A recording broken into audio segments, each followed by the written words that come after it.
வணக்கம், நான் Lakshmi. Welcome to post market report. இங்கே 13ஆம் தேதி நிஃப்டி ஆகஸ்டோட high price, low price, closing ப்ரைஸை வச்சு pivot point, resistant level 1, 2, 3, support level 1, 2, 3 கண்டுபிடிச்சிருந்தோம். இந்த லெவல்ஸ் நமக்கு 13ஆம் தேதி இந்த லெவலுக்கு ஹெல்ப் பண்ணியிருக்குன்னு பார்க்கலாம். இங்கே நம்ம பார்த்துட்டு இருக்கிறது 5 நிமிஷ சார்ட்டு. மார்க்கெட் பார்த்தீங்கன்னா மார்க்கெட் ஓப்பனிங் 24,184, அதாவது பைவட் பாயிண்ட் ஜோன்லேயே நமக்கு ஓப்பன் ஆனது.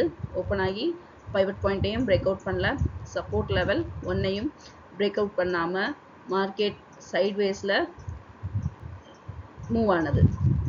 24,144 க்ளோஸ் ஆயிருக்கு. இங்கே நம்ம பார்த்துட்டு இருக்குது 5 நிமிஷ சார்ட்டு. இங்கே பார்த்தீங்கன்னா 5ஆம் தேதியிலேருந்து 14ஆம் தேதி வரைக்கும் நிஃப்டி சைட்வேஸில் மூவ் ஆகி போயிட்டுருக்கிறது நல்லா தெரியுது.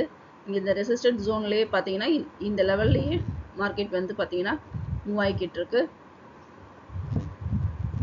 ஆனால் 14ஆம் தேதி நிஃப்டியோடது இன்னும் ரொம்ப குறைவான அளவில் சைட்வேஸில் மூவ் ஆனது.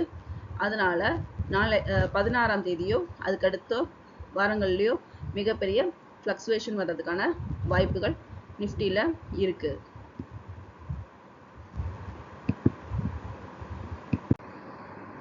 மீண்டும் அடுத்த வீடியோவில் சந்திப்போம். நன்றி, வணக்கம்.